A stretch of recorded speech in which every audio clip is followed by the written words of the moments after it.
We'll call to order the City of Douglasville's City Council Legislative Work Session for today, which is Thursday, September the 15th. Our invocation will be done by Mr. Greg Roberts, and after that, we will have our Pledge of Allegiance, which will be held and led by Mayor Pro Tem Mr. Yockey. Mr. Roberts.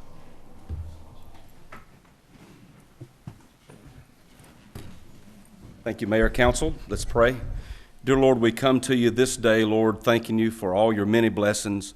Lord, thanking you not for so much of what you do and what you are doing or what you have done, but for who you are and for what you mean to me. I thank you and praise you this day. Lord, we pray that you would guide this city council, Lord, as we gather here tonight to do the business of the people of the city of Douglasville. We have great citizens, we have great businesses, and I pray that everything that is done tonight that leads to any inaction of an ordinance or a law of the city of Douglasville, that it will be done with respect and with every resident and every business in mind and for the good of this people. And Lord, I pray that we would leave here tonight giving you glory for all that you have done. In Jesus' name, amen. I pledge allegiance to the flag of the United States of America and to the republic for which it stands, one nation, under God, indivisible, with liberty and justice for all. Thank you so much, Mayor Pro Tem and Mr. Greg Roberts. We have to take up a collection. That was good. You had a sermon there. That was good. Okay, we'll move on to our announcements and presentations. We don't have any tonight. The only announcement that I would make is if you would please silence your electronic devices, your cell phones, iPads, and such, so that it will not be disruptive during the meeting. If you would like to give any comments, there will be a portion in the meeting where we would love to hear from you. We'd ask that you would please come to the podium and state your name and address for the record. There is a form that you should have filled out that's on that table outside of the council chambers. We'd ask that you would please fill that form out. It's a green form, and hand it to the city clerk, Ms. Vicki Acker, to my right, and then please come to the podium and give us your comments. But we would request that you not make any personal attacks against the mayor and council, myself, or staff members. Thank you so much. So we'll move on to the first committee, which is Public Safety Committee, and that's chaired by Mayor Pro Tem Yockey. No items tonight, Madam Mayor. Thank you, sir. We'll move on to Community and Economic Development Committee. That is chaired by Councilmember Mark Adams. Thank you, Madam Mayor. We have no business tonight. Thank you, sir. Planning and Development Committee. That's also chaired by Councilmember Mark Adams. Thank you, Madam Mayor. We have two items tonight. The first item is adopt a resolution approving the City of Douglasville Living Centers Initiative, LCI, 5-year plan update required by the Atlanta Regional Commission. Mr. Lynn, would you help us with that, please? Yes, sir. Jonathan Lynn, Community and Development Services Director, 6695 Church Street, Douglasville, Georgia. Yes, sir. This is the 5-year update as required by the Atlanta Regional Commission as part of the City of Douglasville being a Livable Centers Initiative recipient. We were one of the first 20 in the region to get it. This is just our 5-year update. Brian Cleveland did it for the city. This is I don't want to say very basic update. It's very structured, as in, here's what we've accomplished so far. Here's where we still need to get by the time we do our 10-year update in 2021. We did get the study yesterday. I do apologize for the delay in getting it to you all. I would have taken it off the agenda. However, it is due to ARC by September the 30th. And there will not be another voting meeting of City Council prior to that deadline. We were running behind getting someone to do it, so Brian Cleveland did win the bid to do that for the city in the amount of $10,000. Thank you, Mr. Lynn. Is there any question of Mr. Lynn concerning this of council, or any comment? Any public input or comment? Is there any reason why we would not want this on the consent agenda, since this is an update or a renewal? I'd request that if possible. Fine. Mm-hmm. Thank you. Thank you. Appreciate that. Thank you, Mr. Lynn. Item B is a request of variance from the City of Douglasville's Development Code, Appendix B, Section 3.10.03, Natural Buffer, in order to reduce the width of a required natural buffer separating the rear yard of a commercial lot and adjacent residential lots from 50 feet to 30 feet at 8847 Hospital Drive, located land lot 49, District 1, Section 5, Parcel 13. application by Daniel Levy of DK Levy PLLC. Is there someone here to speak concerning that? Good evening, sir. If you would, as you approach the podium, have you filled out a green sheet for the clerk, please? I have not. You have not. Okay, we'd ask that you do that so that your name and address can be recorded properly for the viewing audience, please. If you'd state your name and address for the record, I presume the clerk's going to allow you to do that afterwards. Okay. That's Daniel Levy, and I'm 3523 Maloney Road, Knoxville, Tennessee. Okay. So, and what we're requesting here, as you stated, is going the current 50-foot buffer. As you see in this section here, we're wanting to extend the building based on much needed resident rooms for the current senior living facility off of Hospital Drive. And what we're trying to accomplish is a park-like setting in maintaining all the existing vegetation that's currently there when we push the building back from 50 feet to 30, but also creating a terrace landscape wall the way the grade works. We believe that this will be all still screened from view from any of the residents to the rear of the property. And so what we're proposing here is a variety of features, gazebos, water features, and bringing in a lot more landscaping as well, using the terrace landscape wall. Mr. Levy, I'm a little confused. First of all, let me back up. We need to identify where this is. I'm assuming that, and we don't have this listed here in our agenda item, but this is at the Grace Assisted Care Facility on Hospital Drive, Yes, sir. across from our hospital, correct? Yes, sir. Okay. Having said that, you made mention of a buffer reduction that would remain natural, but yet it appears to me from your drawing there that there would actually be structure within that buffer now. Is that correct? So we would be the natural buffer, the natural vegetation where we could leave it would still remain. And when I say natural buffer, it's there would no longer be a natural buffer. However, there would be existing natural vegetation there. So maybe that verbiage was confusing. Okay. Yeah. Mr. Chairman, in our agenda items, it's after packet, page 57, and before 11A, there's a landscape rendering, but it's black and white. It's easy to miss. Thank you very much, Mayor. And I failed to mention that, page 57 for the group to look at this. Okay, is there any other comment or any other input you'd like to make? And then I'll ask if there's anyone in the audience that would like to speak concerning this item or any comment of council. Do you have anything else, Mr. Levy? I do not, no. Thank you. Just a moment. Let's see if there's any question. Yes, there's a hill. Isn't there a large hill behind the Yes. complex right now? There is a large hill. Okay, and is that what's going away? So the hill is we're going to push back into that hill. Okay. And instead of what there is now, there's currently a large just concrete wall. We're going to create a terraced wall. So basically a segmented landscape wall. And it's going to incorporate a water feature, which I think will be an asset both to the park-like setting we're creating in the community and for the neighbors. And then in that the terrace landscape wall, you also have tall vegetation that would be added to that. So you get tall trees. And so when you get, when you're at the higher elevation, which would be where the adjoining residential properties are, your sight line would be well above any roof line. And it would be, be hitting that mature vegetation and those added features. So the people on the other side of the hill would not be able to see any of these features? That's correct, right? Okay. Because we're not just creating a drop-off wall, we're staggering it and doing a landscape feature out of that. I've been back there, so I kind of know what that looks Okay, like. Okay. yeah, great. Other comments? Mr. Chairman, the gazebo pictured here, that's not there now. That's something y'all are going to be adding. Right, so we're trying to create a park-like setting back there, so we want to add a water feature, a gazebo, and kind of some outdoor dining, and some places of rest, and really create like a park back there. Mr. Chairman, maybe Mr. Metler or can somebody explain to me why we have this 50-foot setback in this area? Or, well, I mean, I'm sorry to put you on the spot. I just know you'll know this area. Why is that just a regular setback between residential and commercial? Is it something that's typical? This development is a result of two incompatible zonings. The buffer is there to protect the residents from commercial property.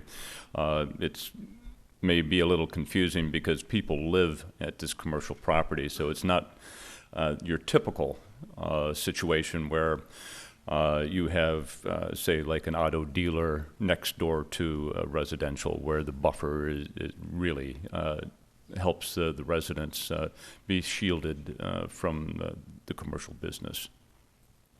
Okay, so it's really both levels are set in a although you have to have a business to run the residential folks that live there, it's still a residential, it's residential in nature then. That is correct.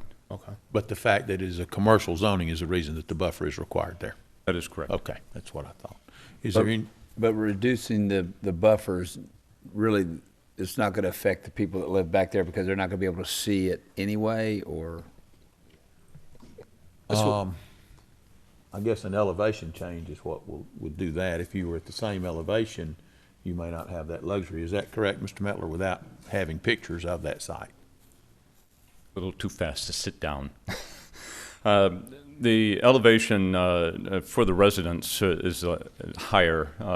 I believe it's 11 feet difference. So when they, if granted to reduce the buffer, they'll be cutting into the side of the hill. The elevation that is currently visible of the convalescent home or senior residence won't change. It'll get a little bit closer to the property line, but people that are standing in their backyards will still not see any activity because it's at 11 feet lower than Yes, they sir. are. I understand. Okay. Thank you, sir. Any other question or comment of council? Just one more, Mr. Chairman. Has anyone talked to the residents that this property abuts to? Have y'all talked to the residents? Has there been any contact by the city? I think maybe we should ask, has the city contacted, or is there any requirement that the city contact those residents to give them I have had no notice? outreach, and typically it would be the business that would announce their intentions, and I will ask that the representatives at least reach out to the adjoining neighbors. I would appreciate that. Thank you. I'm just wondering if we're going to be voting on this at the next meeting, right? Possibly. I mean, do the residents have to be contacted prior to changing this zoning? I would venture to say that there's a good possibility that a neighbor that would back up to this property probably would not necessarily go to Hospital Drive to see a variant sign that more than likely has been posted on Hospital Drive. Is that correct? So it has been posted on Hospital Drive, the variance notice, correct? No, sir. Variance placard is not required. Okay. So there really is no public notice of this variance request as far as our citizens, whether they be neighbors or not? At this point, that's my assumption. Okay. I would really like to see that there be some contact, and this is our, Mr. Chairman Adams, this is our ward, so I'd really like to, get some, at least some notice to the residents back there. I understand. Because they're not gonna see it at all.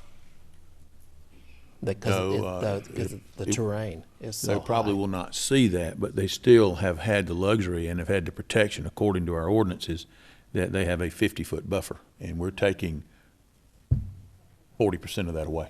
Yeah. If we approve this. So, Just wanted to add one comment to that.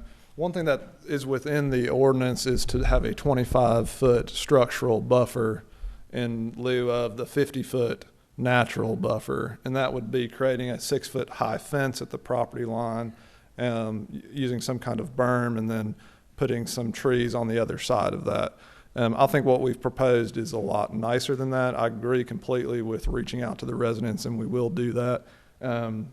But we've got, if we were to create that, we've taken 30 feet here at this point, and we've got even more still within the 50-foot buffer on this side of the building, so we're maintaining that. So I think we're doing better than the structural buffer, which would be within the ordinance.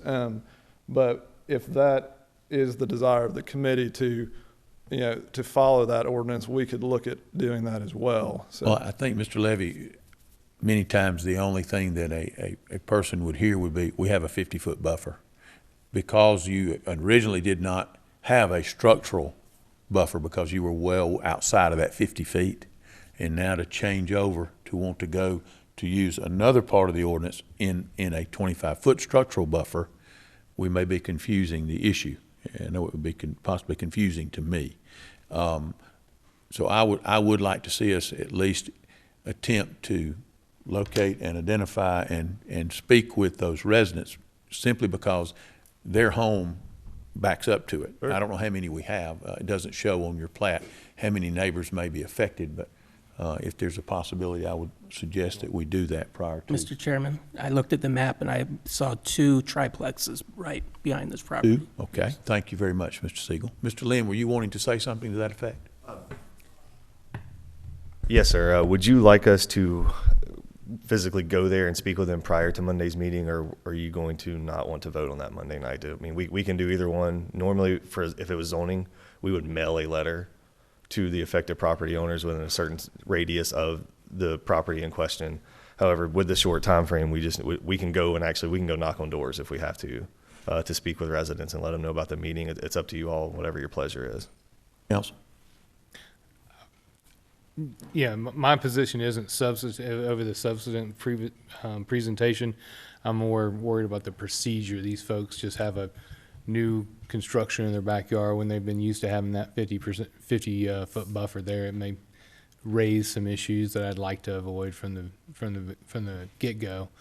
So if we could, I would agree. whatever works, whatever's reasonable for the city, in helping these folks achieve what they're trying to, I'd like to, do that in their time frame if possible. I think we can get out there tomorrow and Monday and have some information back to you what we hear from citizens, and make sure they know about the meeting. Thank you very much. I would appreciate your attempting to do that. Thanks. Any other comment or question? Any other public comment? Having said that, Madam Mayor, that's all that we have under that committee. Thank you. You're welcome. Thank you, Mr. Chairman. We'll move on to Parks and Recreation Committee, and that's chaired by Councilman Chris Rotz. Thank you, Madam Mayor. We have no items in Parks and Recreation tonight. Thank you, sir. Finance Committee, that's chaired by Mayor Pro Tem Yaki. No items tonight, Madam Mayor. You're welcome. You're welcome. Thank you. Information Technology Committee, that's chaired by Councilmember Richard Siegel. No items tonight, Madam Mayor. Thank you, sir.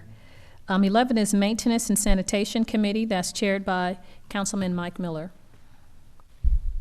Madam Mayor, my screen is blank. Apologies. We have one item tonight, Madam Mayor.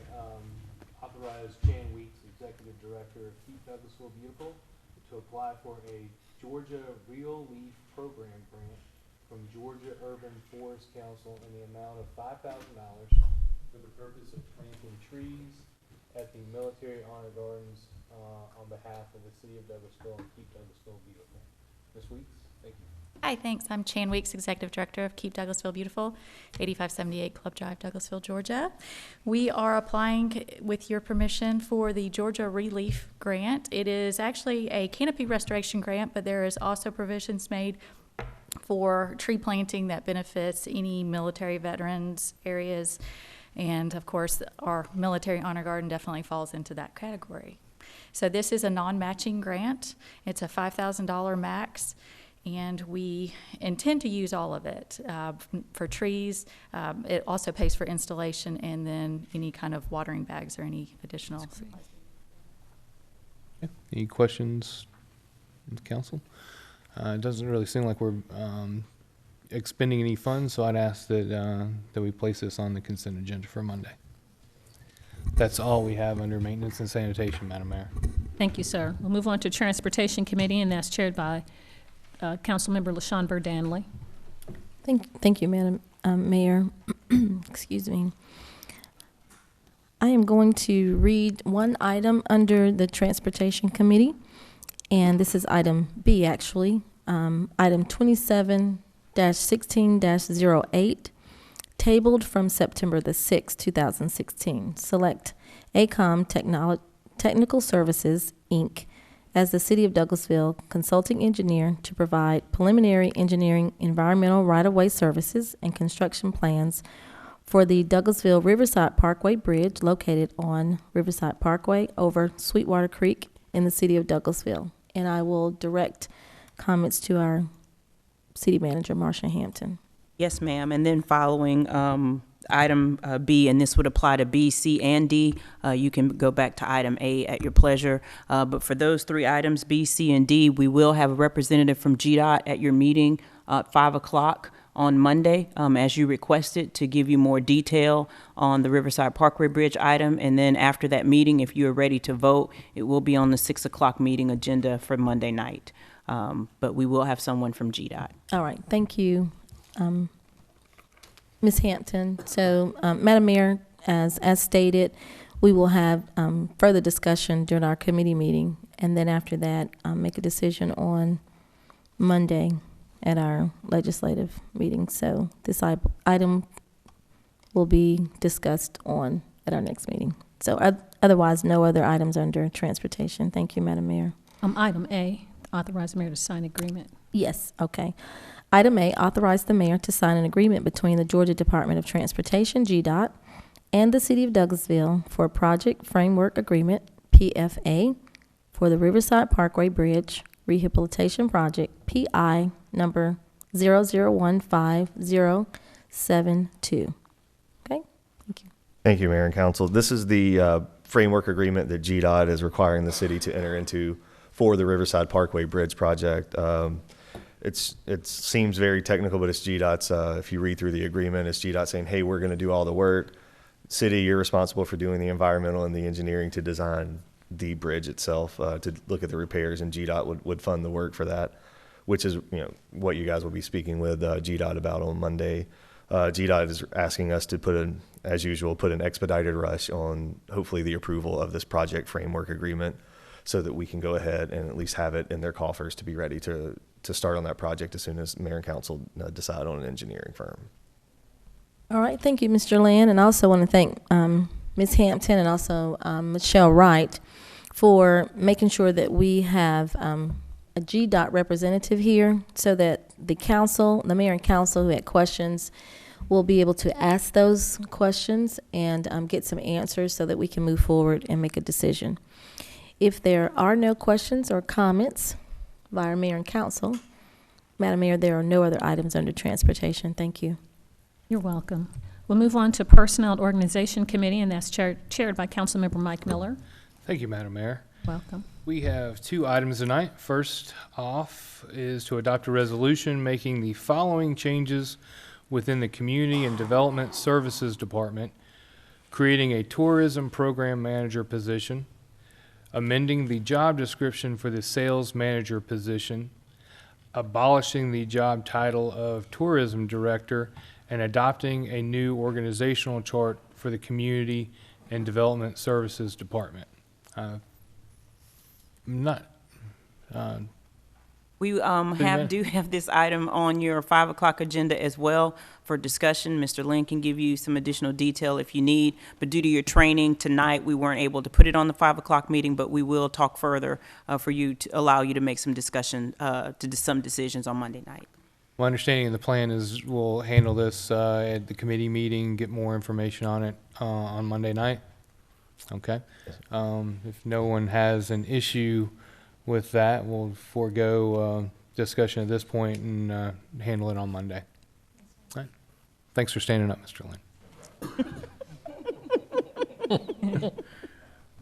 The second item tonight, Madam Mayor, is adopt an ordinance to amend Section 11-16 of the Personnel Policies and Procedures Ordinance of the City of Douglasville to restrict the availability of standard city-provided health insurance as primary coverage over the city-provided Medicare supplement and Medicare-eligible retired employees and their insured Medicare-eligible dependents. I know that Ms. Alston has spoken to us in committee about this. This is kind of a complex issue, so appreciate her guidance through this. Ms. Alston, thank you. And we also, good evening, Mayor and Council. Tia Austin, Human Resources, City of Douglasville, 6695 Church Street. We also have here with us tonight our broker for the city. Yes, we did touch on this in the committee's meeting prior to this meeting tonight, and the way that our current ordinance is written is that our current health care insurance is primary, and then our Medicare insurance is secondary. So we are seeking to reverse that and have have Medicare as the primary coverage, and then our standard health insurance as secondary as it relates to claims. And my understanding is this moving into this insurance in this fashion will make us more competitive in the marketplace, and we're kind of behind a little bit as it is. Yes, it will keep us with current trends and laws, and it'll also be a cost savings to the city. Okay. Any questions? Yes, sir, Mr. Chairman. Just if Ms. Austin could elaborate on the current employees who are under the old plan and how, if that will affect them and how in moving in the future. Yes, they will be grandfathered in, and we have about nine employees currently on the plan that will be grandfathered in. Thank you, Mr. Chairman. That's all I have. Thank you, Madam Mayor. Anything further from any of the council? I know we've gone over this in committee. Any other questions? Okay. In light of this, I know it's a technical issue, but I think we've heard all facets of it. I think it'd be appropriate to place it on the consent agenda for Monday night. Is that all right, Richard? Mr. Siegel. All right. Thank you, Madam Mayor. That's all we have. Thank you, Mr. Chairman. We'll move on to ordinances and intergovernmental committee, and that's chaired by Councilmember LaShawn Burdanley. Thank you, Madam Mayor. No items under ordinances and intergovernmental committee. Thank you. You're welcome. Thank you, ma'am. Education and Training Committee, that's chaired by Councilmember Samuel Davis. No items at this time, Madam Mayor. Thank you.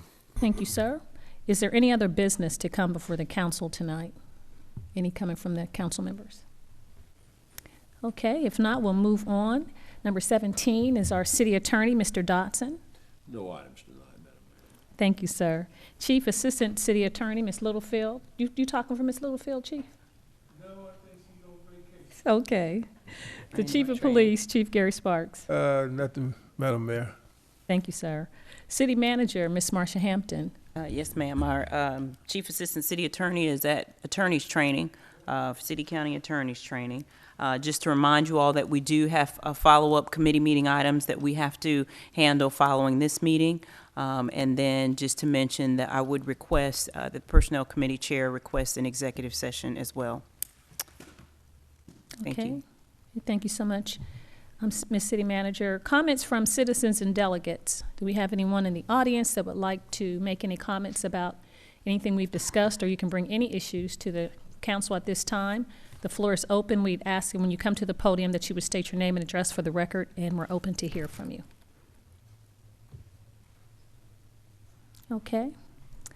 Not having any, we'll go on to staff reports. We have a staff report concerning the 7th Annual Christmas Parade and tree lighting sponsored by the City of Douglasville to be held on Friday, December 2nd, 2016, beginning at 6:30 p.m.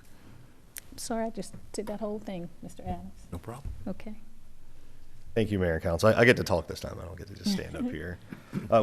Just wanted to, you guys may see the advertisements. We are starting to promote the 7th Annual Christmas Parade and tree lighting on Friday night, December the 2nd, in downtown. It's going to be a little different this year. The parade will still start at 6:30 and the concert will start at 7:15. However, all the entertainment concerts are actually going to be on the conference center side of Church Street due to the potential reconstruction of O'Neill Plaza.